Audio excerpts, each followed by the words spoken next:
Recording in progress. The time is 6:45. This is a special study session for the City Council of the City of Emeryville. Madam Clerk, the roll. Councilmember Pryforce is absent. Councilmember Solomon? Here. Councilmember Welch? Here. Vice Mayor Carr? Present. And Mayor Mora. Here. Next, we have approval of the final agenda. Do we have a motion? Motion to approve the final agenda? Second. Madam Clerk, the roll. Councilmember Pryforce is absent. Councilmember Solomon? Aye. Councilmember Welch? Aye. Vice Mayor Carr? Aye. And Mayor Mora. Aye. Motion carries. Members, do you have any ex parte communications to report? Seeing and hearing none, now is the time for public comment for items not on the agenda. If there are any members of the public, you'll have 2 minutes. Welcome. Good evening, Mayor and Council. I was planning to make this announcement at City Council, but I can shortcut that. So my name is Ryan Lau, External Affairs Representative at AC Transit. After 2 years of reviewing and updating our bus service network, including robust public participation, the AC Transit realigned service changes are going into effect August 10th.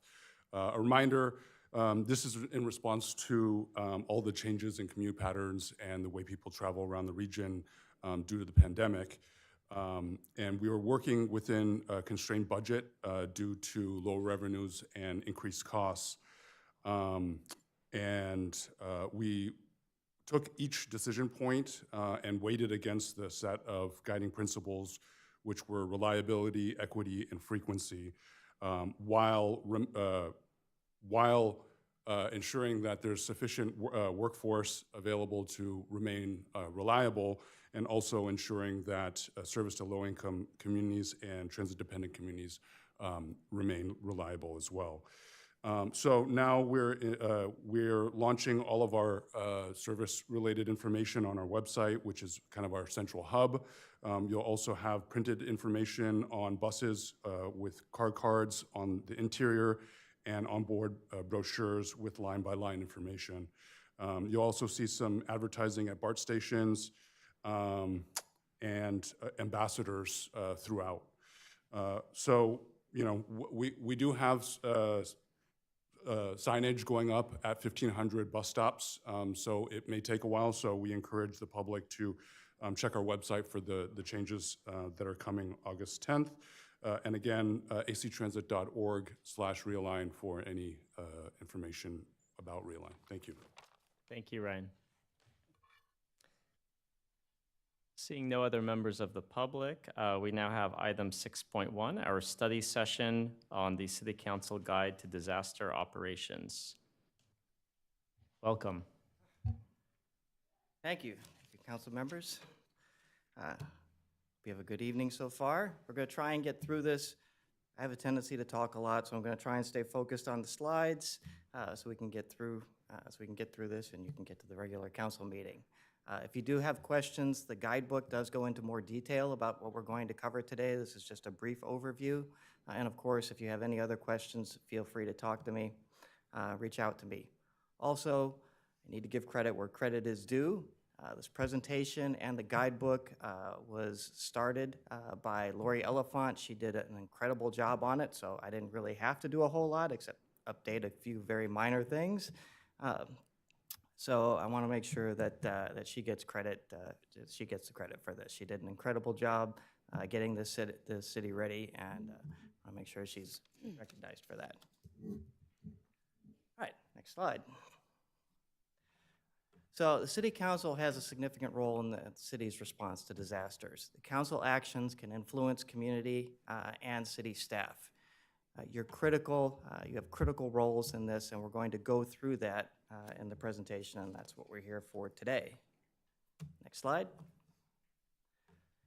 So in July of 2017, the City Council adopted the new ordinance, Title IV, Chapter 2, which brought the city in line with current legislation at the time and California's Office of Emergency Services recommendations on emergency planning ordinances. The new ordinance designated the City Council as the city's disaster council, The mayor is the chair of the Disaster Council, and the vice mayor is the vice chair of the Disaster Council. As the role of the Disaster Council, you set policy for emergency preparedness. You review and approve emergency plans developed by staff and such ordinances and resolutions as necessary to implement the plans and agreements. I believe the local hazard mitigation plan is on for council this evening? It got moved? Okay. Well, there you go. But that's part of your role. So you're going to be living it as well as learning it here very quickly. Next slide. So the city manager functions as the director of the Emergency Operations Center.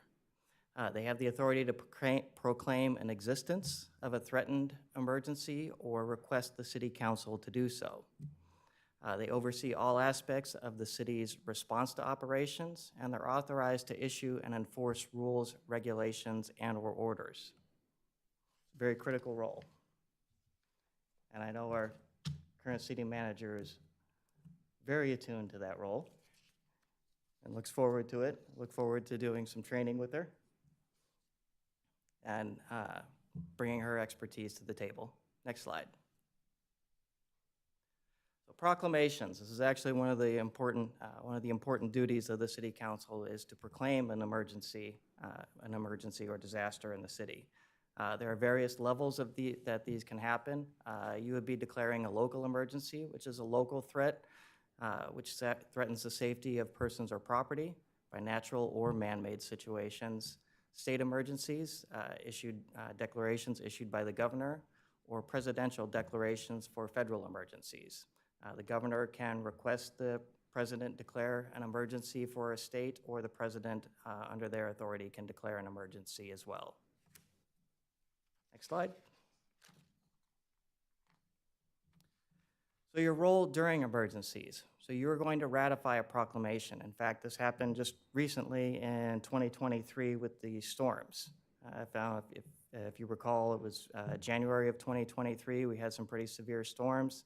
The city manager issued a proclamation of a disaster, and the city council then ratified that. I believe it was on January 17th.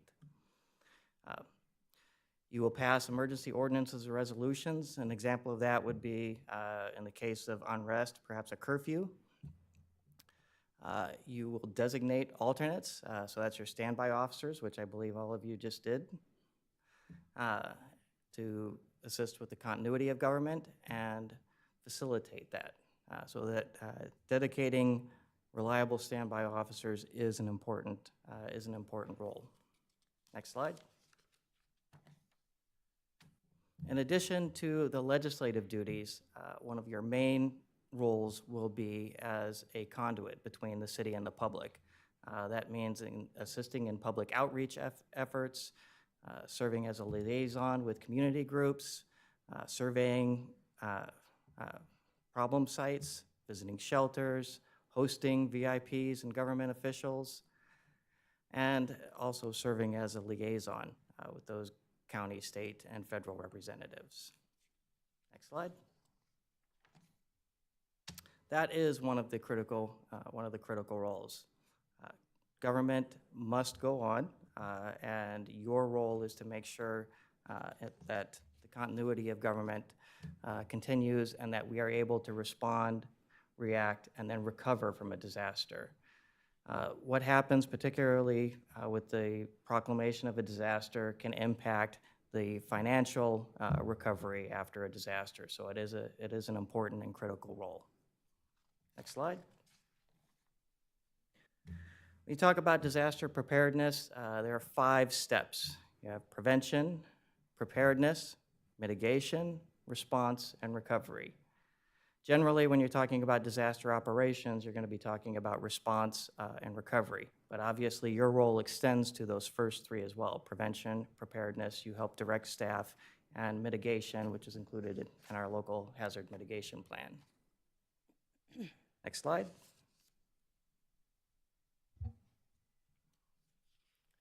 So the emergency management systems that we operate under are SEMS and NIMS. One of the things particularly in law enforcement. We just love acronyms. We have to have abbreviations for everything.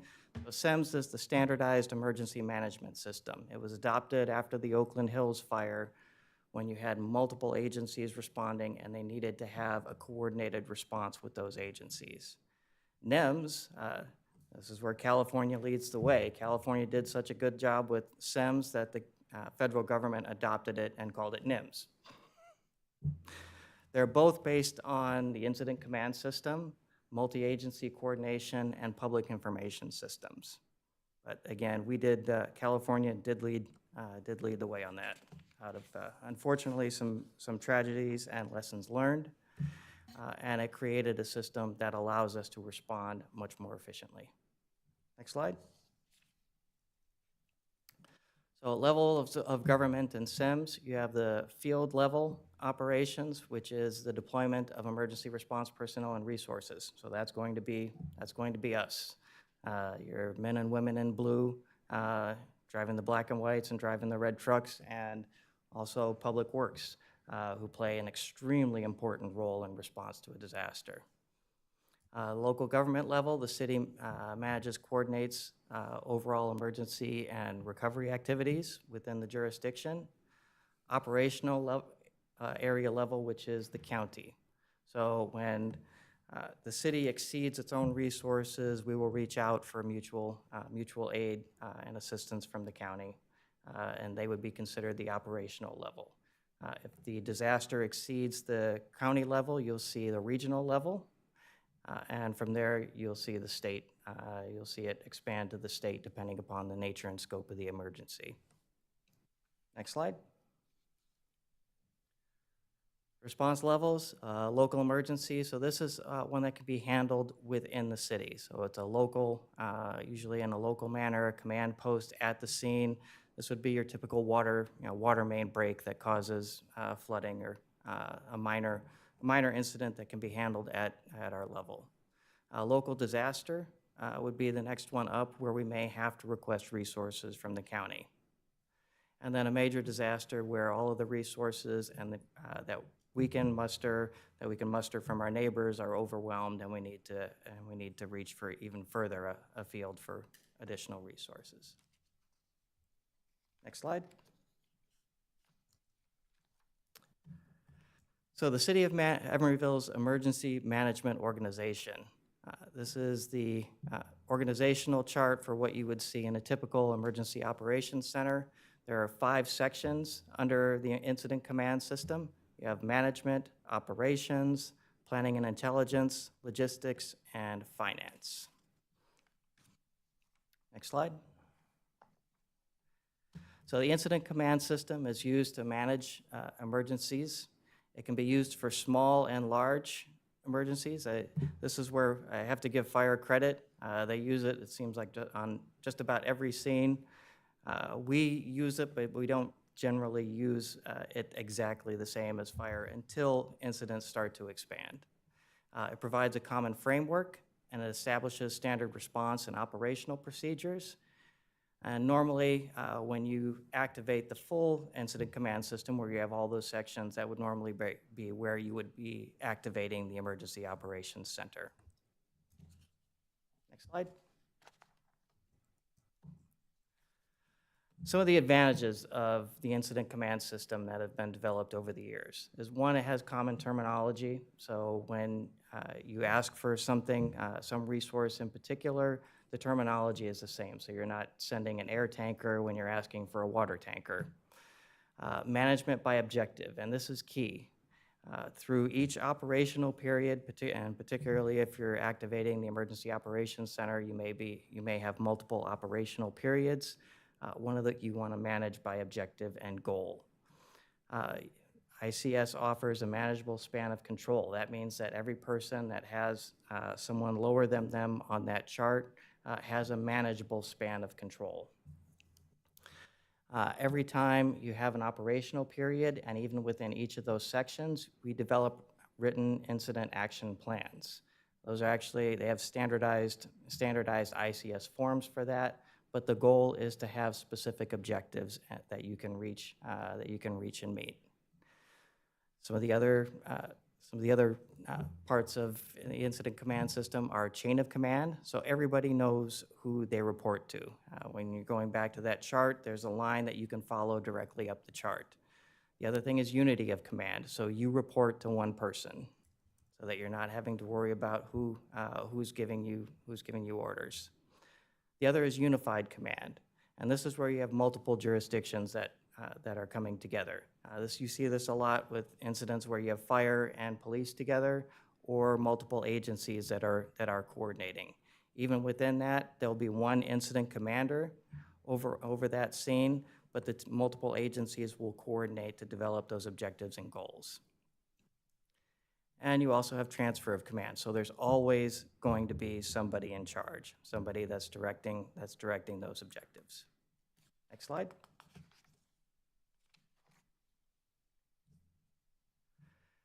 So we talked about the 5 functions around SEMS and NEMS and the incident command system.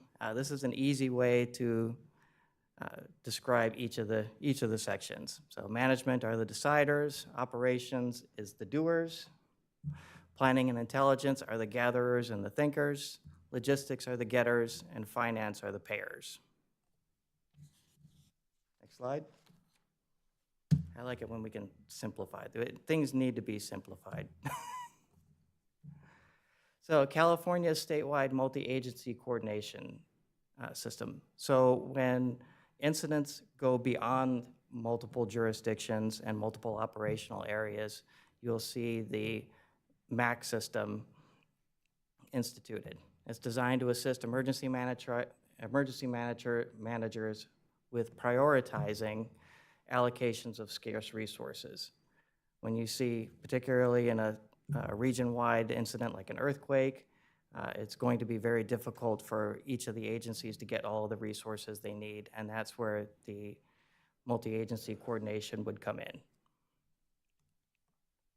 Next slide. We talked about public information systems. So in an emergency, when the Emergency Operations Center is activated, particularly when you have multiple jurisdictions involved, you'll see a joint information center. Normally for us in this operational area, this would be at the County Office of Emergency Services. It's established to coordinate all the public relation information going out from the incident. You will actually have a critical role in making sure that the information that goes out is coordinated through the city's press information officer and making sure that people are receiving the correct information. Our PIO, which is April, will generally be coordinating with the county. Within the city, within the police department, we also have a press information officer that can handle press inquiries directly in our operational area. Next slide. Our Emergency Operations Center, you may or may not know, is at the fire station. I'm hoping we're going to arrange a tour at some point. So you can see it. It's a centralized location. It is set up so that each of those sections that you saw has a specific area. We have also recently given it capability to handle virtual emergency operations centers. So we'll have meeting capabilities within there, so we'll be able to coordinate both with other offices of emergency services or other personnel that are not physically located in the Emergency Operations Center. The city manager, again, is the Director of Emergency Services for the EOC. The city manager has elected the assistant city manager, the city attorney, and our public works director as the standby officer for the emergency services director. The director is a key decision-making person and will operate from the EOC, establishing policies and procedures. The Emergency Operations Center is the central point for information gathering, processing, and dissemination. We can be partially or fully activated, and we'll go over that. Next slide. And here it is, levels of activation. So there are a few ways when you activate the EOC, one of them is forward-leaning, and that generally just means that we're monitoring a situation. This may be something that could turn into a disaster and may require the opening of the EOC, but we call that forward-leaning when we haven't actually activated it, but we are monitoring the situation. Minimal activation, we saw this recently with the tsunami warning, where we actually coordinated with city personnel in a virtual EOC, looking at the information that was coming in from various sources. Partial activation is where it's activated, but not all of the positions are filled. Generally, that means that it's not going to be more than one operational period, which would be 12 hours. A full activation is where you'll bring in all 5 of those sections, and it usually involves any response that would require more than one operational period. Next slide. So your role when you respond to an emergency. So we recommend that you don't respond immediately to the aftermath. Now we go back to the very beginning of this and continuity of government. It's very important that you remain safe. Because you are going to be needed to make sure that the city can function. If you do choose to respond, please let the city manager know that you are going to the scene. Bring your ID, as not every police officer or firefighter may or may not know you by sight. Most of them probably do, since we're a small town, but just in case. Realize that the possibility exists that you may not be allowed to enter a particular area because of its hazards. And that, again, that's for your protection. If you have to walk or park a car, make sure it's in a safe place away from the scene. Watch for hazards, wear good shoes, watch where you step, dress appropriately for the circumstances, whether it's storms. Again, your safety is going to be critical. Next slide. Working with the media. We go back to the press information officer and the city manager. They should be briefing you as information comes in. If you do get a media request, we just ask that you confer with the city manager so that we can make sure that all the information going out is consistent and up to date. Our goal is to make sure that we have a single message for the public in responding. Next slide. So the other thing that we ask of you, and this is, again, going back to your safety, is to take action ahead of time to prepare. Remember, disaster operations include preparation and prevention. We're asking you to prepare you and your family in case something happens. So have a plan. If you don't already know, ready.gov has all of the resources that you need. It's very easy. You can log on. There are plans that you can download, enter your information, making an emergency communications plan. You can mail that, email that to people outside the state. Make sure you have an outside the state contact. Have a communications plan, a response plan, prepare a kit, be ready. Have your supplies for your household on hand. I'm just gonna throw out there my little 1 gallon a day per person of fresh, clean water and enough food for a minimum of 3 days, preferably 7. Next slide. In addition to preparation, of course, this was just a very brief introduction. There are online FEMA courses that we would recommend that you take a look at.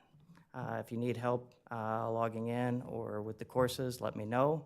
But there is an introduction to NIMS, an introduction to ICS, basic ICS, ICS 800, and there are 2 additional ones now, which specifically for government officials, Incident Command System for executives and senior officials, and Incident Command System, the Emergency Operations Center interface.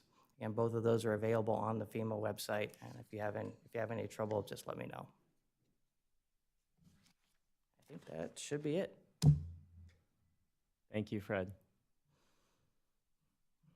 Members, do we have any comments, or sorry, questions? I do. Vice Mayor. Thank you, Mayor. Thank you, Fred, for the presentation. Very informative. I'm just wondering if these courses are mandatory. I know it's a Well, good thing to well, take them. I can't make you. I'm just, But I mean, I want to be in compliance if they are mandatory. So. so we make them actually mandatory for our city staff. So the city staff is well aware of what's in there. Yes. Wonderful. Yeah. Really appreciate that. We also do disaster service worker training, onboarding, and so all of that is included in it. Any other questions? Member Pryforce. Hey, buddy. Hey. Yeah, I can imagine that in terms of council member response to emergencies, that hopefully there's like a secret Pryforce protocol because I tend to show up to these moments. But I am well aware of the best thing I can do to make sure that the city manager is informed and that I am making all those precautions, even when it comes to parking my bike. You're like a block away, just to make sure that that I'm safe. They're stepping ahead into the future. There are a couple of things related to emergency preparedness that are of interest to me that you possibly cannot answer right now, and then there's one that that you may be able to answer. One is, of course, how does emergency preparedness how can we prepare for Sutter Health's expansion and how that is involved in terms of how their presence in Emeryville changes some things in terms of how even when it comes to emergency traffic, and then relocating hopefully one day the fire station and police headquarters to an area that is more environmentally sound and maybe centrally located in the city, because we know that a sinking fire station, police station is not a good thing. But the thing that comes across to me at this moment is something I brought up with Congresswoman Simon when she visited one of our fire stations, which is technology as it relates to the use of a drone. And that I believe that Emeryville currently does not have any drone technology. That's something that we request from the county. And I recall the tragedy of the beached whale that I showed up for, and I remember us waiting for a local authority to show up and sort of help us. But kudos to EPD, kudos to Alameda County Fire, and everyone who was involved in the transition for that beautiful life form. But where are we at in terms of that discussion around just in case there is a disaster, us not waiting from Alameda County? Because, I mean, we, in addition to some of the things that you have mentioned in terms of our location, geographic location, many of our areas are coastal, and it affects a lot of people, notably the Watergate community, but also that we are around trains and several highways wherein a spill can happen. And so is there technology that could supplement that, and is that something that that has been looked into? It has, and we will be, the plan is to present a study session on drones, I believe I'm planning for the first meeting in September, possibly. So you'll be on recess in August, so the first meeting in September is when I'm looking to do another study session, so you'll have to deal with me again early September, and then after, based on the direction that we receive at that, you should be able to see things move rather quickly. We have been looking into the technology and are prepared to present several options in September. Thank you. And that's Fred. one of the keys. One of the keys would be its use for disaster response. Any other questions? Seeing none, we'll now open this item for public comment. If there are any members of the public who would like to comment, you may come to the podium and you'll have 2 minutes.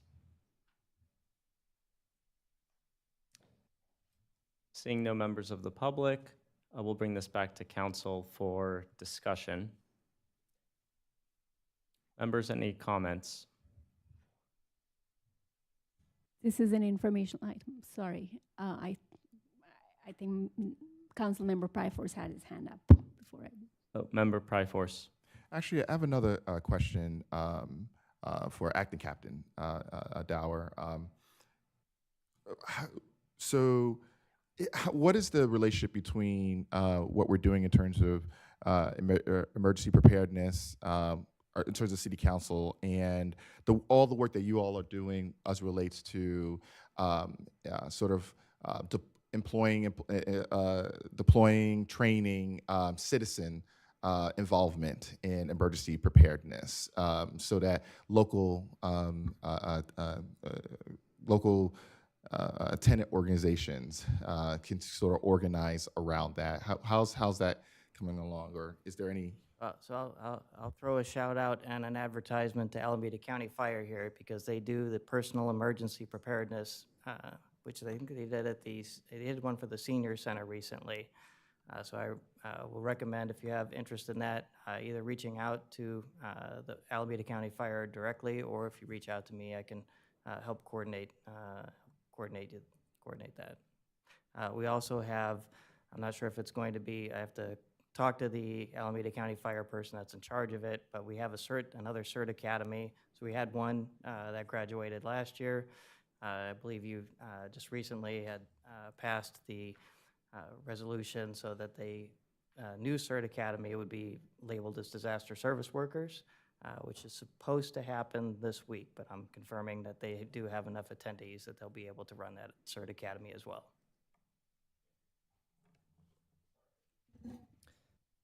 And to clarify, this is a study session, so I think staff is looking for any guidance or input on the disaster plan. Any other comments? Member Pryforce. So one of the things that we talked about was the cyber security aspect, and how integrated that was in terms of whatever processes need to happen in case there's a cyber attack, and how do we respond to something like that. So for example, if there's a cyber attack, should we even be picking up our emails as council members? Should we, what kind of communication should we have? Those sort of things with one another. Is there a back channel way to communicate? Those sort of things. Has that been explored?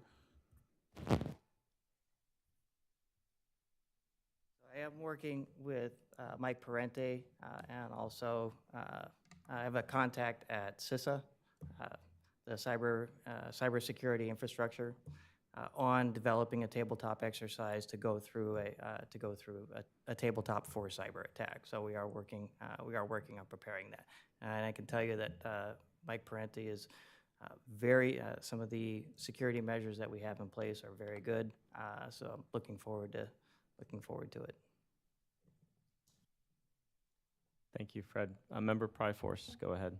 One of the most alarming situations that has happened, especially in cyber attacks, is that the emergency system is hijacked, especially emergency systems that are not, I say federally, but in other countries, there's another phrase that they use in terms of like national or state like systems. But what happens is that cities and towns, they're sometimes told by whatever Trojan or whatever cyber attack to go to a certain area, and then there's a disaster that happens in that certain area. You know, people sometimes are unalived in that situation.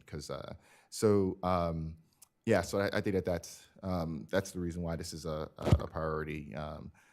That in case something happens, that we know what to do and how to best proceed, especially in some of the things around media reports. And I believe that Oakland, during the Oakland cyber attack, It wasn't just that the council and staff weren't prepared, but it was also the absence of news and information that I think hurt the Shangtao administration. And so, yeah, so this is something to be aware, and I'm thankful that you all are looking into that and seeing how much that is of a priority, especially with how unknown these next few years will come. So, thank you. Any other comments? Seeing none, thank you, Acting Captain Dower and Chief Jennings. On behalf of the council, we greatly appreciate all the time and effort that you're putting into planning for disasters, which can often catch cities off guard. So thank you for continuing to develop those plans. We greatly appreciate it. The time is 7:21. This meeting is adjourned.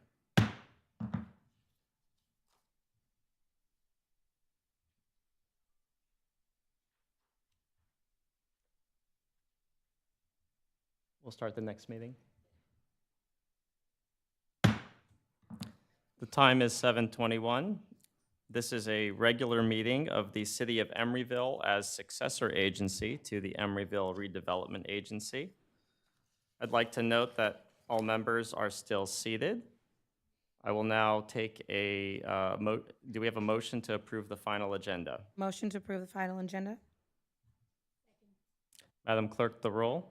Councilmember Pryforce, Aye. Councilmember Solomon, Aye. Councilmember Welch, Aye. Vice Mayor Carr, Aye. and Mayor Mora. Aye. Motion carries. Now is the time for ex parte communications. Members, do you have any ex parte communications to report? Seeing none, now is the time for public comment for consent agenda items or items not on the agenda. If there are any members of the public, you can come to the podium and you'll have 2 minutes. Good evening. How you doing? I'm Doug Jones, political organizer for SEIU United Healthcare Workers, here with continuing concern about the Emeryville Hospital project that's being worked on. I wasn't able to be here for the last meeting in which you approved the contract to get the EIR study done, but we do have an understanding that that EIR is based on a presumption that there's going to be a hospital that will have 225 beds in it. I can't say how many times I told you that Sutter is going to want to build a hospital that is too small. And a 225-bed hospital is too small for this community. It's clear to get this, it's important to get this on the record. The current Berkeley Hospital has a capacity of 339 beds. They're asking you to build a hospital that's over 100 beds smaller. So to get it on the record, 140 medical surgical beds including GYN, 114 perinatal beds, excluding newborn and GYN, 16 intensive care beds, 14 coronary care beds, 55 intensive care newborn nursery beds. That's what the current Berkeley Hospital has, and they're trying to build a hospital that's much smaller. It's not going to serve the community, not just your constituents, but the entire East Bay community if it's built this small. And I'm hopeful that an EIR report that contemplates a hospital that's 225 beds includes the fact that the project is going to be overrun by patients and their families. That's the fact of the situation, and it's important to consider what's going on in Castro Valley right now in an unincorporated community in Alameda County where Sutter Health built that hospital too small, and now 10 years after the building of that hospital, they're building some extra beds on there now, 10 years after they built the original project, because clearly they're not just losing the Medi-Cal patients. Thank you for your comment. Patients as well. Thank you for the consideration on this. Appreciate you. Any other members of the public who'd like to comment on the consent agenda or items not on the agenda?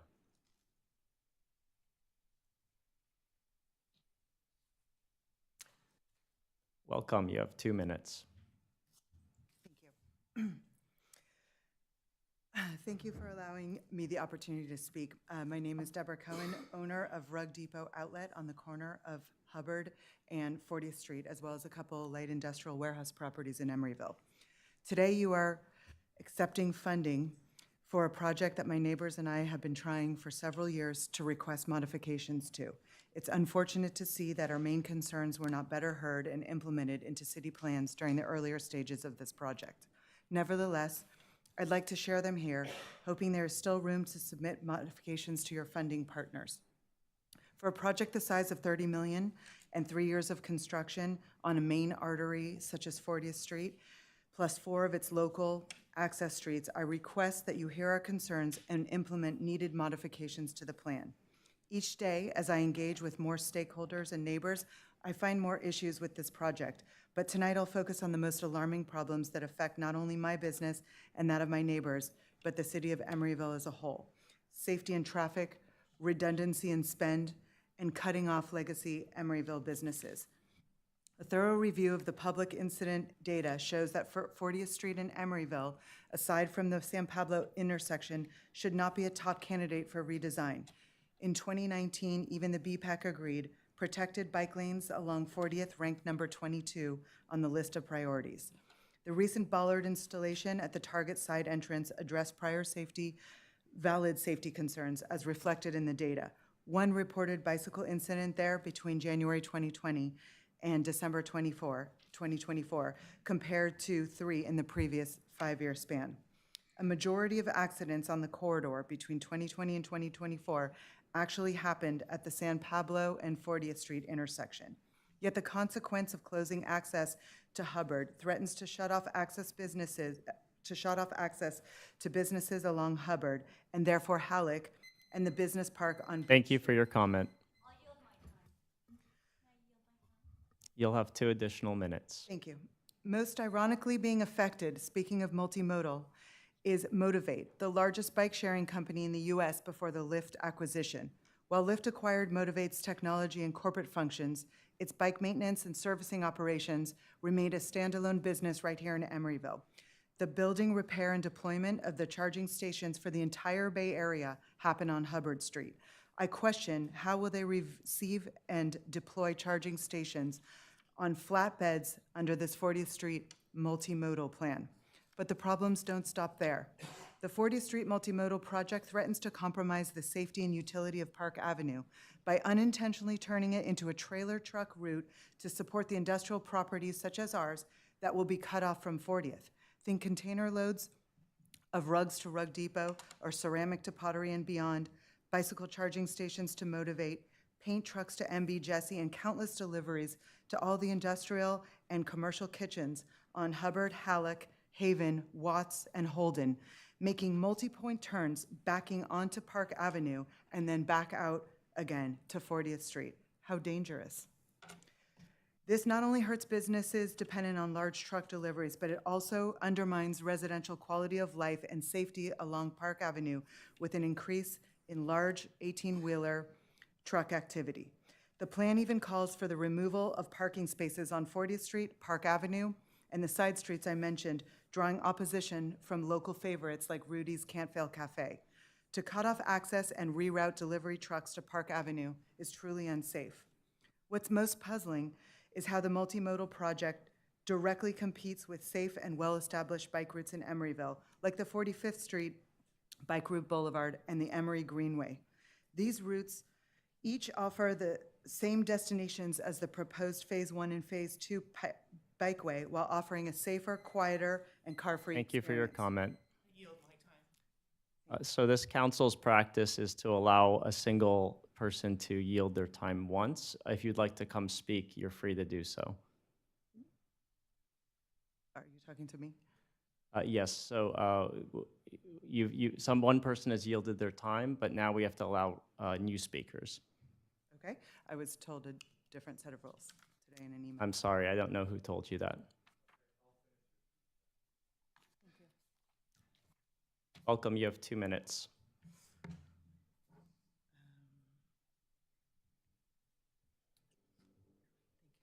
I'm Deborah's neighbor and was thinking along her lines with this. What's most puzzling is how the multimodal project directly competes with safe and well-established bike routes in Emeryville, like the 45th Bike Boulevard and Emery Greenway. They reach the same destinations as Phase 1 and 2 while offering a safer, quieter, car-free experience. We got that. The proposed bikeway, in contrast, funnels pedestrians and cyclists through one of Emeryville's most hazardous intersections, 40th and San Pablo. The regional bike path seems to be a misnomer and, at worst, will directly lead to more preventable accidents as we push bicyclists toward San Pablo and away from safer routes like 42nd in Oakland to Park or 45th and then the Greenway in Emeryville. I'm reading from Deborah's notes, so it won't make sense. But as council saw, I made a video which compares with a GoPro biking from San Pablo to Bay Street via 2 routes. To add, and you can see this on reconsider40th.com, www.reconsider40th.com. To add a 2-way bike lane on 40th would be duplicative with the existing 45th Street Bike Boulevard and the Emery Greenway, which are stunning and safe. Analyzing this project through an economic lens, it's clear that the $30 million taxpayer-funded initiative isn't just duplicative, it's harmful. Despite years of planning, its design remains alarmingly outdated, ignoring growing vehicle demand forecasted by changes underway throughout Emeryville, such as the Sutter Health relocation. The changes being proposed here are not future-proof and will handicap the utility of our city and its ability to generate tax income. As we're currently running a deficit, should the council be pursuing plans that are likely to compound our financial challenges? While we support improvements to our roads and the expansion of safe bike, bus, and pedestrian infrastructure. Thank you for your comment.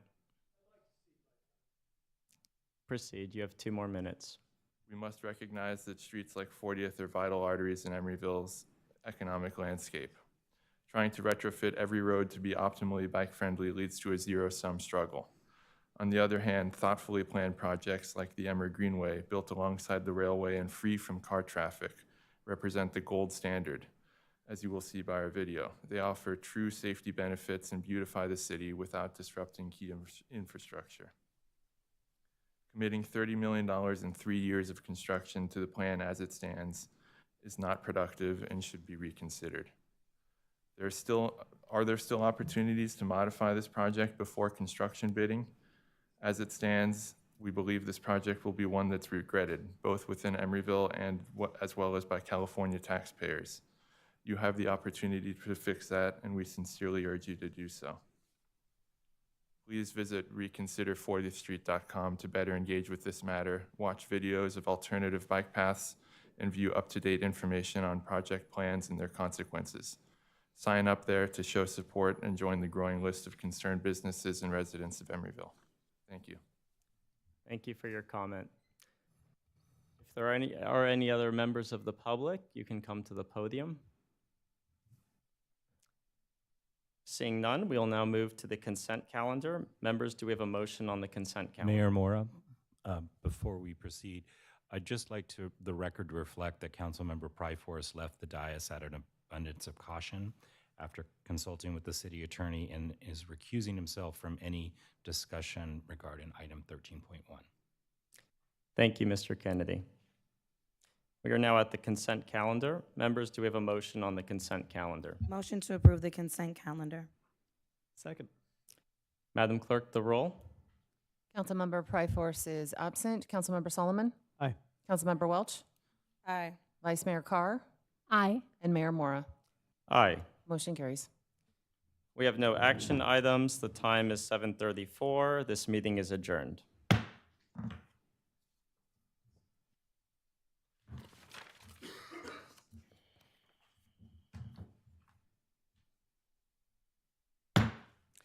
The time is 7:34. This is the regular meeting of the Emeryville City Council.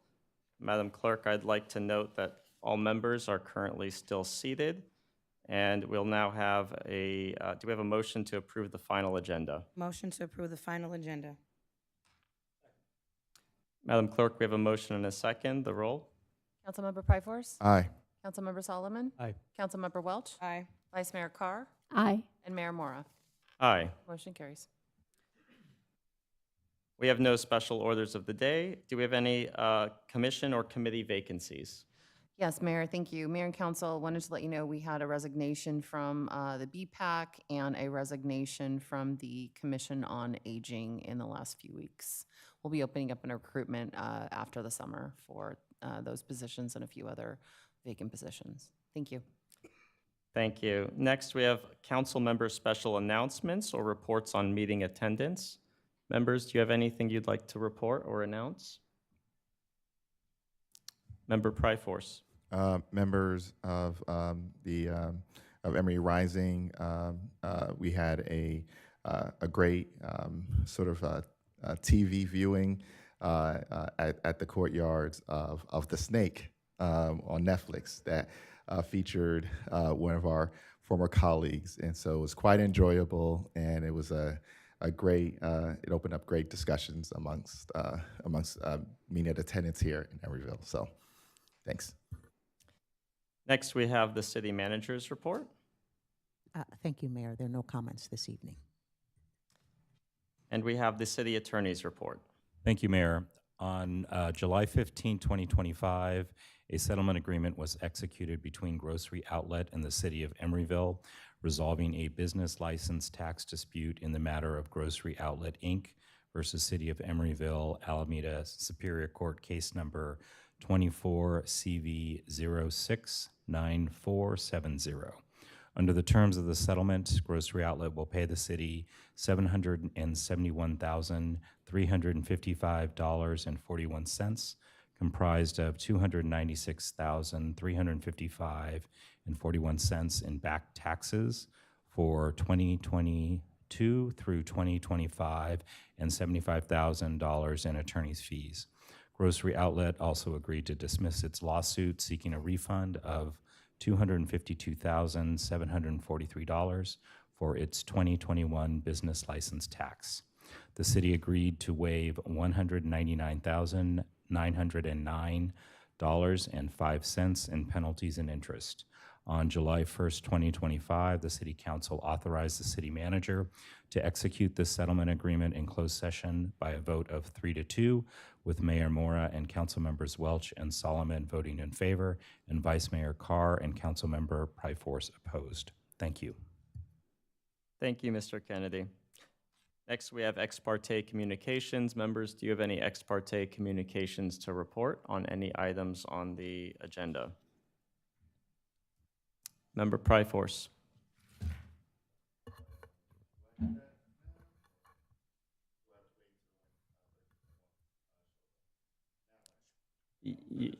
Now, yes. Mr. Mayor, Member Welch. received a communication from Deborah Cohen regarding item 13.1. Same. I also received the same email. Same. Next, we have public comment for the consent agenda or items not on the agenda. Are there members of the public who would like to comment on the consent agenda or items not on the agenda? Seeing none, we'll move to the consent calendar. Members, do we have a motion on the consent items? Move approval. Second. Madam Clerk, we have a motion and a second. The roll, please. Councilmember Pryforce? Aye. Councilmember Solomon? Aye. Councilmember Welch? Aye. Vice Mayor Carr? Aye. And Mayor Mora? Aye. Motion carries. Next, we have a public hearing, a resolution of the City Council of the City of Emeryville approving a modification to the waiver from the noise ordinance for sewer rehabilitation work. If members are agreeable, I'd like to waive staff presentation with a show of hands. Any objections? Okay, so we'll waive presentation, and we'll move to any questions before opening the public hearing. Members, do you have any questions about this noise waiver? Seeing none, I will now open the public hearing. The time is 7:39. If there are any members of the public who would like to comment on this noise ordinance waiver request, you may come to the podium. Seeing none, I will now close the public hearing. The time is 7:39. Members, do we have any comments, questions, or discussion? or a motion? I move to approve the resolution. Second. Madam Clerk, we have a motion and a second. The roll, please. Councilmember Pryforce, Aye. Councilmember Solomon, Aye. Councilmember Welch, Aye. Vice Mayor Carr, Aye. and Mayor Mora. Aye. Motion carries. We have one action item tonight. This is item 13.1, the resolution of the City Council of the City of Emeryville authorizing the city manager to accept funds and execute funding agreements with the U.S. Department of Housing and Urban Development for all other agreements necessary to implement the 40th Street transit-only lanes and multimodal enhancement projects. Oh, Mr. Kennedy.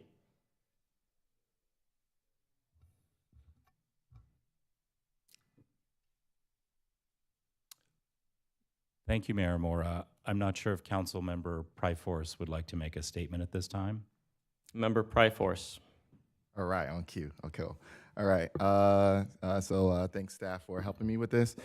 Before item 13.1 is heard, I publicly disclose that a group of small business activists and owners along 40th Street have made past contributions to my campaign committee who may be impacted by gentrification in lieu of street closures related to this project. These are businesses fighting to stay afloat while expressing their marginalization in these processes. In alignment with my commitment to transparent governance and to avoid even the appearance of impropriety, I voluntarily agreed during an FPPC review to recuse myself from any decisions related to the 40th Street multimodal project while the investigation is ongoing. Therefore, I will not participate in this item, and I will now leave the chambers as required by law. I do this not in silence, but in solidarity with the everyday people whose livelihoods are directly affected by our decisions. Do we have a staff presentation for this item? Yes, we do, Mayor.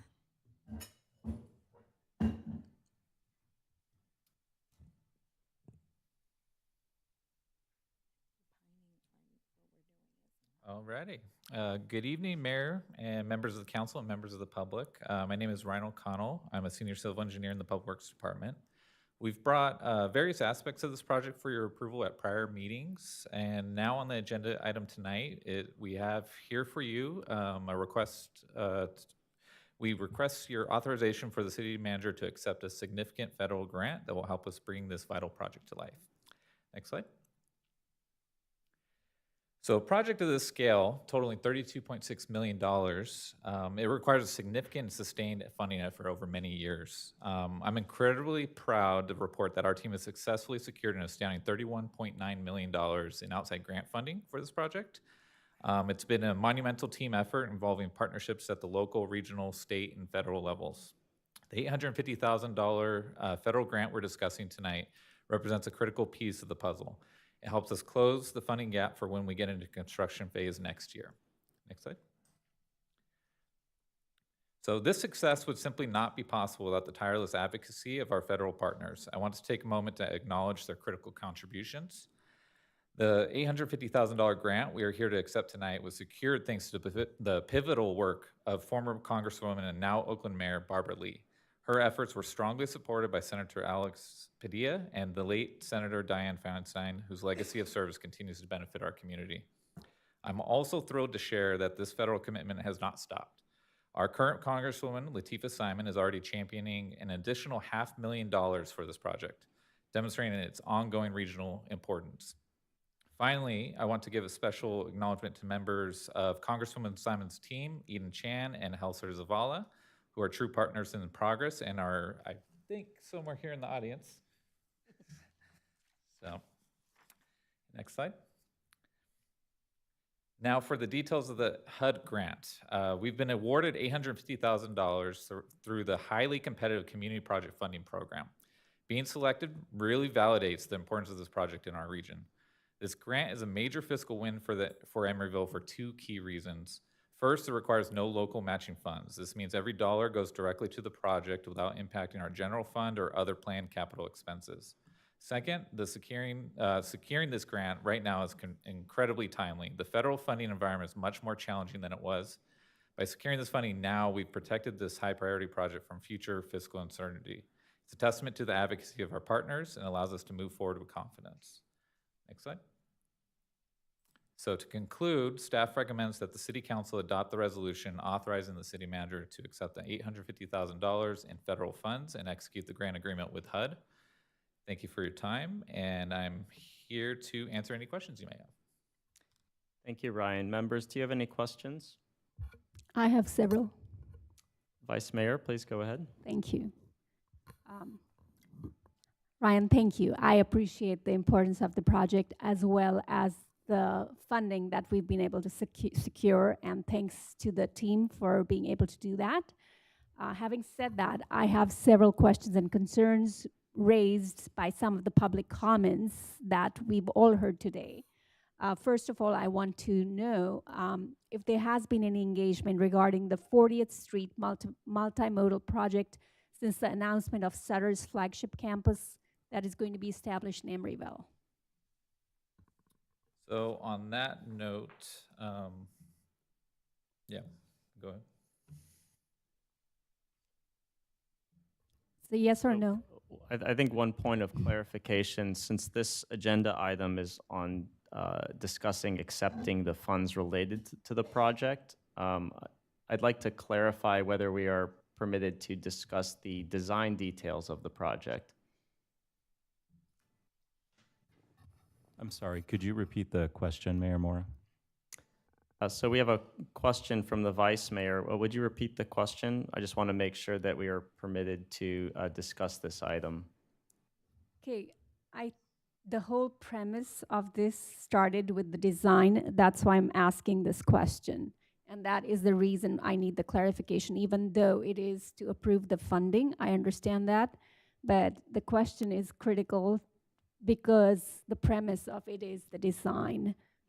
The design was submitted to obtain the funding. So I want to know if that is.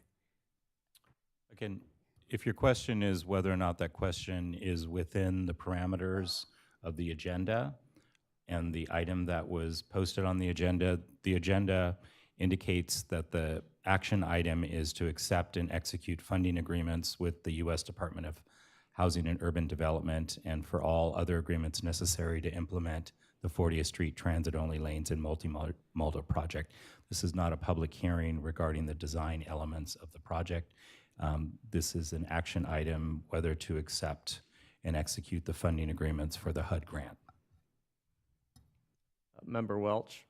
So we received communications this afternoon from our city manager regarding some of the questions. I believe that exact question was on the email correspondence that we received regarding those questions around Sutter. Did you receive that, Madam Vice Mayor? I don't think that there was anything about Sutter in there. I can bring it up and read it out. Okay. Or I may not have checked my email since that time. Was it this afternoon? It was this afternoon. Please proceed, Member Welch. Just one moment. There were some questions and from council members. When a city has accepted grant funding based on a specific design or application, can the city retain that funding if circumstances change, such as the development of $1 billion Sutter campus that warrant modifications to the original design for reasons of safety, convenience, of economic stability? So there were several questions asked by, I'm assuming, several council members, and also the grant narrative was submitted as well. So is that similar to what you were asking just now?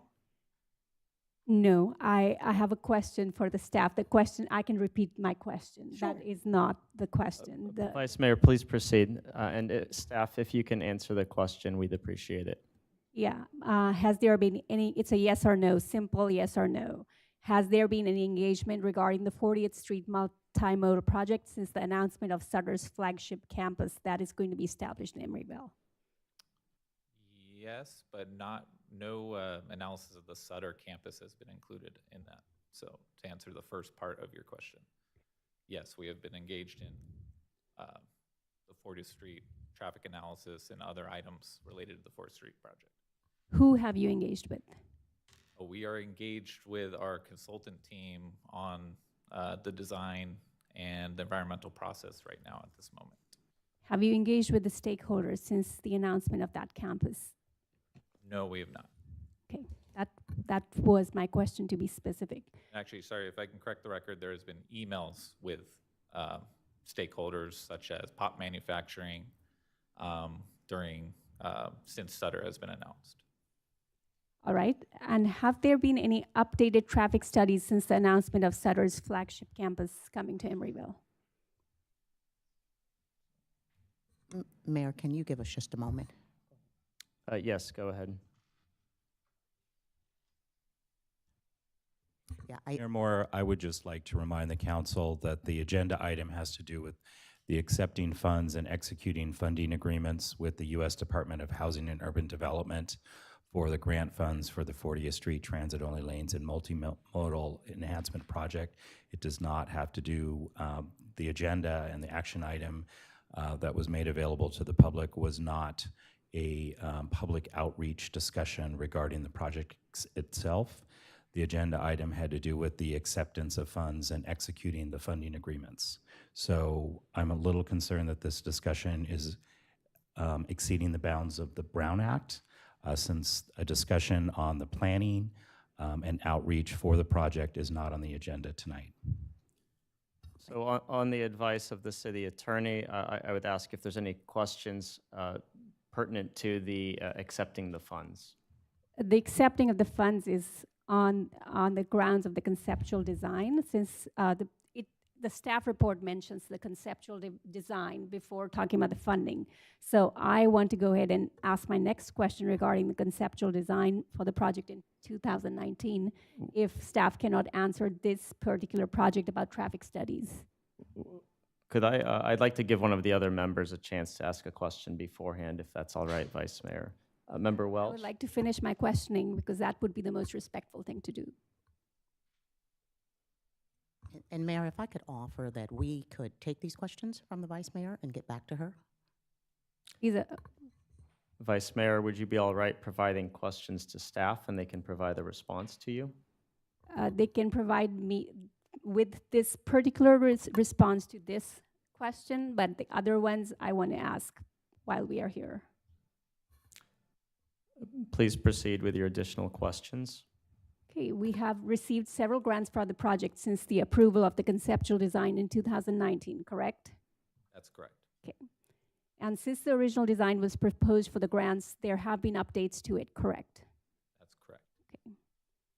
So the design can be updated if required to improve safety, accessibility, and efficiency along the regional corridor after receipt of any grants, as long as it stays true to the purpose of improving travel along a critical regional corridor, correct? If you allow me to answer that question, not necessarily. It depends on the grants and what was submitted to each grant at what stage. So in general, we would very much caution on changing the design after receiving a grant because it could jeopardize the status of the grant. This is the exact question that was already answered by legal, and I want Public Works to confirm that this, as long as there is the required improvement for safety, accessibility, and efficiency. With that, I would accept the language for the other grants. I believe that's public information and should be allowed to be received by the public as well as by the council members. I would like to see the language of the prior grants. Understood. We can add response to that question to what staff will get back to you on, Vice Mayor. I have nothing further. Sorry, did you say you have another question? No, I have nothing further for now. Member Welch? Hi, Ryan. I had a question about the additional $500,000 that Congresswoman Simon is working on. Do we know a timeline of when we would perhaps know if she is successful with that venture? So far, we're hearing it's sometime later this year. It's part of the House Appropriations Bill, and our lobbyist is working with Latifah Simon's office on that item. I just have one more follow-up question, Mr. Mayor, if that's allowed. Yes, please proceed. Could it be, is there any opportunity maybe for wiggle room? Could it be, maybe it comes in a little bit lower? Could it come in, maybe it's not 500,000, it's 400,000, or is it 500,000 or zero? A lot of these get kind of, added to, chopped down as they go through the House committees and all their meetings that they have. So it's hard to tell at this moment. So even our original 850 that we got here and we're talking about tonight was originally double that, and got chopped in half before it was finally approved. Okay, thank you. That's all. Any other questions? Seeing none, I'll now open this item for public comment. Are there members of the public who would like to comment on item 13.1?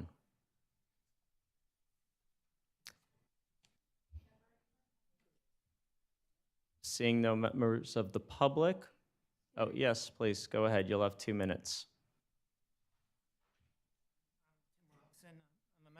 I'm an employee of Butner Properties. We own several properties along Hubbard Street as well as Park Street.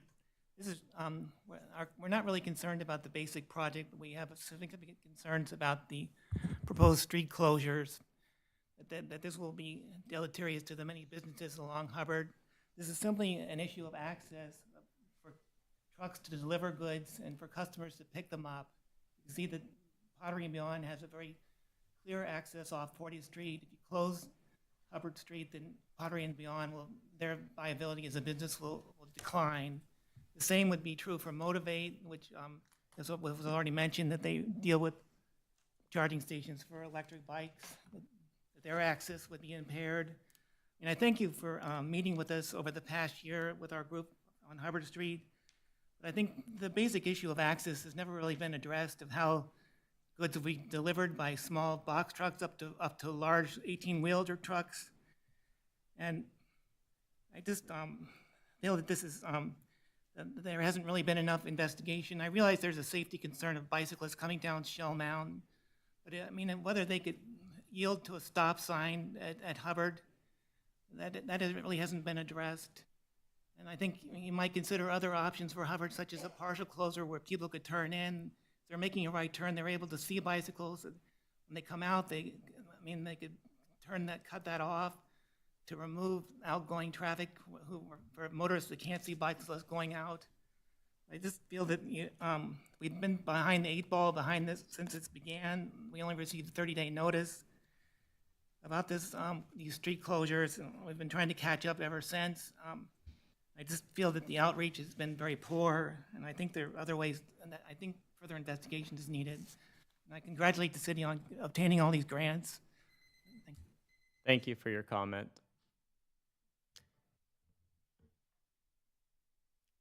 Welcome, you have 2 minutes.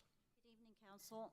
I'm here to speak against the multimodal design project as proposed. Staff states they held extensive public outreach to businesses and property owners, and they disagree. With a population of 13,000 residents within the city of Emeryville, staff says they put out mailers to only 1,000 people.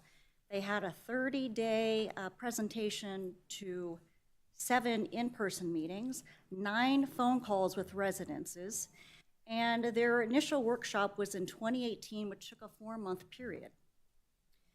They had additional stakeholder meetings. The property owners on Park Street were never notified and communicated that to a letter within the city council, but you continued to ignore. So of all of the outreach, the city in total, per your report, is a total of 283 people that responded. That's 2% of the Emeryville population. Now let's fast forward. You have the Sutter Health campus, which will bring millions of dollars to the city of Emeryville, granted, and it's gonna produce several hundred more cars per day on the roadways. The road closures are a mistake. The 40th Street multimodal design and the San Pablo corridor as designed today will be heavily congested. For all pedestrians and bikers, their safety should be taken into consideration. The current design does not work and is flawed. Bike safety and travel on roadways with another bike path should be considered. And traffic lights such as these, which show yielding for the bikes, and these are around the city of Emeryville. That is what we've been asking for Hubbard, and we continue to be ignored. So my question to you, council, is what is the life of a child worth? What is $1 million stoplight? What is Thank you the for cost your of a comment. child's death? Thank you. Any other members of the public? I'll now bring this item back to council for discussion or a motion to accept the funds. And before we get started, I would actually like to give a special thanks to the office of our Congresswoman Lateefah Simon.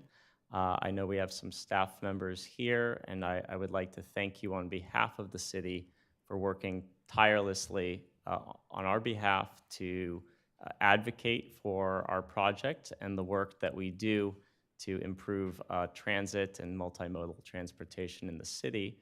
And if you'd like to come up and make a few remarks, I'd invite you to do so. But that's fine as well. So I'll bring this back. So thank you, and I'll bring this to the council for discussion. Again, we are discussing the resolution to authorize the city manager to accept the funds. Vice Mayor. Like yourself, Mayor, I thank the office of Lateefah Simon, Congresswoman Lateefah Simon, and the people who are here. Grateful for the grants that she has worked very hard. Before her, Barbara Lee did that as well.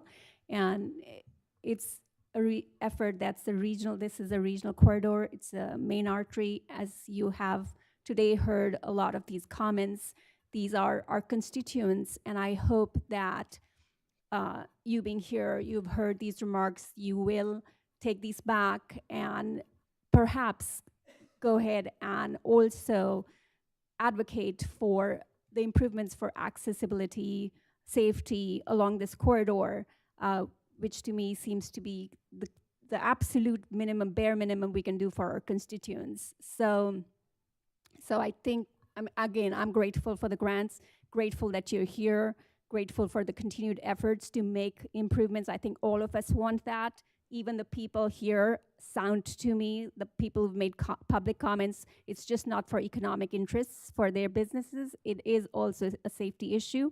Safety is a huge issue for me.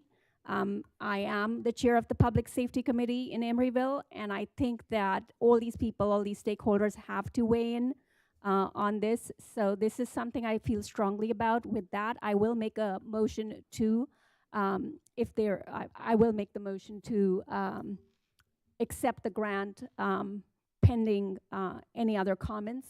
And if there's a second, that's fine. Member Welch. I just had an additional comment. I also want to thank Congresswoman Simon and her team, especially advocating for the additional $500,000.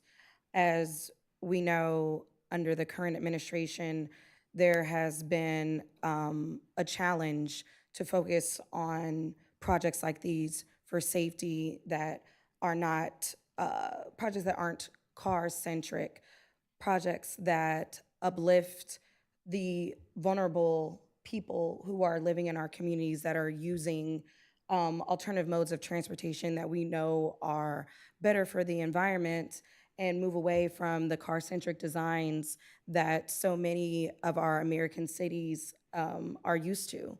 And change can be new, and it can be scary and can be challenging, but as a mother, as someone who, as they get older, has children that I want to feel safe and comfortable with maneuvering through this city the way I got to maneuver through my own neighborhood on a bike, walking with my friends. I am very excited that we were able to secure this funding because, again, nowadays it's looking a little bleak for projects like ours and cities like ours that want to focus on making sure that our vulnerable populations, people who do not drive, have access to mobility in a safe way, and giving people the option to move safely through our city without a vehicle. And with that note, I would like to second the Vice Mayor's motion to move forward with this resolution. Madam Clerk, we have a motion and a second.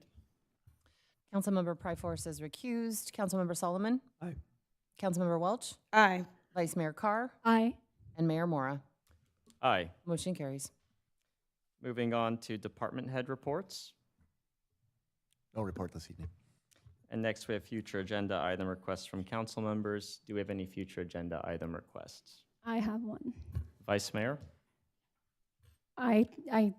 Okay, I don't know if you want to be here for this future agenda item since you've recused yourself. It is concerning this project. Yeah, I would like to make a request to revisit the design for the purposes of safety, accessibility, and improvements along the corridor, the 40th Street corridor. I would like to revisit this in light of the Sutter, revisit it pending the traffic studies. If they are not already done, I would like to have those done and also put that. So item number 1 would be have traffic studies done to include the Sutter projections of traffic. And then number 2, based on those studies, revisit the design and get alternative designs. Members, with a show of hands, is there support for the Vice Mayor's future agenda item? Yes, point of clarification. There's additional, I wanted to ask staff, there's additional voting that needs to take place, correct? There's additional voting on 40th Street? We anticipate bringing final approval of the project once CEQA analysis has been completed to the City Council for approval. So that includes approval of the design. That is correct. Thank you. With the Director of Public Works' input and as context, is there support for an additional future agenda item to revisit the design?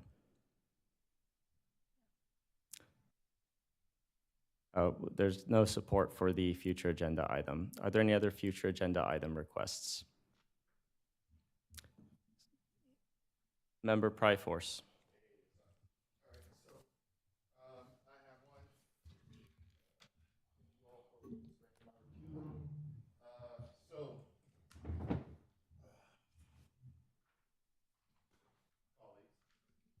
Colleagues, tonight I'm formally requesting a future agenda item to establish a citizen oversight committee on surveillance technology with a specific focus on automatic license plate readers and related data sharing practices, including the Flock Safety Camera Network deployed in Emeryville. Let me remind this council and the public, it was I who introduced and championed Emeryville's adoption of network LPR systems, including Flock, with the explicit promise to balance public safety with civil liberties. We rolled out this technology with the understanding that community oversight would follow, not as an afterthought, but as a safeguard. Unfortunately, since my removal from the Public Safety Committee, I have not been made aware of any progress on forming this oversight body, as it's been over a year and a half since I introduced this to the Public Safety Committee and 2 years since we approved the technology. Meanwhile, the risks we feared are no longer theoretical. They are real and happening now, and I take accountability for doing something about it. Here's why. Recent revelations confirmed that Flock data in Oakland was accessed by San Francisco police, the CHP, and federal law enforcement, including ICE agents, some masked, some acting without the integrity or transparency that we expect from Emeryville Police Department. They are not EPD. We love EPD, they are not EPD. This is a blatant violation of trust and directly contradicts the promises made to communities like ours. We must not allow Emeryville's ALPR system to become a pipeline for federal immigration enforcement or unaccountable policing practices. Our policies, including Lexipol 429, states that ALPRs are for official law enforcement purposes. That's 429.3. Yet we know from California's 2019 state auditor report that agencies statewide have failed to safeguard ALPR data, audit usage, or prevent misuse, particularly by federal entities like ICE and Homeland Security. Additionally, the ACLU's Community Control over Police Surveillance Model Ordinance and cities like Vallejo, I believe Berkeley has one as well, have already set precedents for civilian service advisory boards that directly review data sharing agreements, retention policies, and audit logs. Emeryville must catch up. The Public Safety Committee meets only once every 2 months, while ALPR data is accessed daily. In August, during our recess, I do not want to wake up to reports that Emeryville surveillance data was used to detain undocumented residents or violate someone's civil liberties because this council chose inaction. And what's something that's really important to note is that if you go to the transparency portal for Oakland and you go to Emeryville, there's one thing that's different, which is one of the reasons why this needs to be reviewed. Is we're pretty much a copy and paste from Oakland's, but Oakland has a provision for prohibited use for the enforcement for obtaining, providing, or supporting reproductive health care services, which is, of course, is a new threat that's happening nationally, which means that those who are seeking reproductive services are being tracked by these cameras nationally. And Oakland has shared that they prohibit that use, but we haven't shared that. Well, it's not on our transparency portal. So I respectfully request that the following be agendized: the creation of a citizen oversight committee on surveillance technology that will review policies concerning ALPR and flock safety camera use, and they will review, approve, and monitor data sharing agreements, work with our EPD, all our public safety agencies, conduct regular audits to ensure data is not being shared with unauthorized agencies, especially federal immigration authorities, review retention periods, and ensure compliance with California Civil Code 1798.90.5, and report to the City Council annually. And that is my request for a Citizens Oversight Committee. Member Pryforce, can I ask, have you already consulted with staff on the existing prohibitions on the use of the flock camera system for the uses that you just mentioned? Yeah, have I spoken to staff? Yes, About this specific prohibitions when the system was created? Have I spoken to staff about the prohibitions on the use of the system when the system was put in place? the threat of, for example, the reproductive? The reason why I'm hesitant is because I don't want to get into discussion. I'm very concerned about that. I'm just asking, it's a yes or no question. Have you already had a discussion? That is a discussion. Even if it's a yes or no question, it's a discussion. And I'm very It does not constitute a discussion, Member Pryforce. Yes, it does constitute a discussion according to the Brown Act. Okay, we will put this to a. You're having a discussion right now. That's a Brown Act violation. May I? Member Welch. Chief Jennings, could you approach the podium just for a moment and just clarify? Because from my understanding, under the California Values Act, law enforcement agencies are not able to share things like license plate reader data for purposes of immigration enforcement. Is that correct? That is correct. Along with SB 34 also defines that as well, correct? Correct. Okay. It's in our policy. And we're not part of the group of 77 that had violated that SB 34 or their own policies. We will not violate our policies. We clearly have it in there. We do have the transparency portal. I didn't see the part about Oakland, but we're not sharing that information. Okay. Thank you, Thank Chief you for Jennings. clarifying that. Members, with a show of hands, is there support for establishing a citizen oversight board on the use of the Flock automated license plate reader system? The motion fails without support. Are there any other future agenda items? Member Pryforce.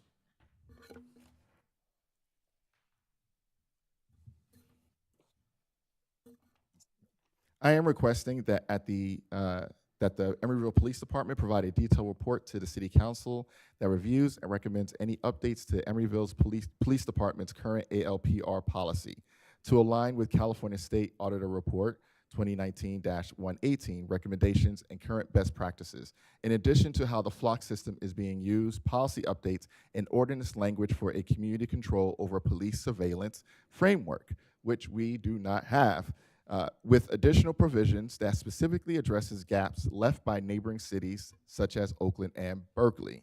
Once again, even though Oakland is under these laws, they still illegally provided information. Gaps that can and have been exploited by federal agencies like ICE. While the ACLU's COPS model is a solid starting point, Emeryville has an opportunity to lead by drafting a stronger, clearer ordinance that assures no backdoor access exists for ICE or federal entities to exploit local surveillance technologies, including ALPR data.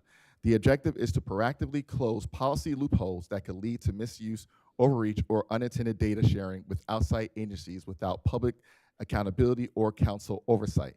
This request is both a matter of public trust and a safeguard for civil liberties in our community. So essentially, it's just asking for Chief Jennings to make a presentation to us. Members, is there support for Member Pryforce's future agenda item request? The item fails with no support. Are there any other future agenda items? Member Pryforce. I would like to re-invite to the body the discussion about the Pledge of Allegiance, returning to our council procedures as a procedure, which I would demonstrate. I pledge allegiance to the flag of the United States of America and to the republic for which it stands, one nation, indivisible, with liberty and justice for all. Thank you. Members, with a show of hands, is there support for adding the Pledge of Allegiance to a future agenda item? The motion fails without support. Any other future agenda items? Seeing none, we'll now move on to adjournment. The time is 8:16.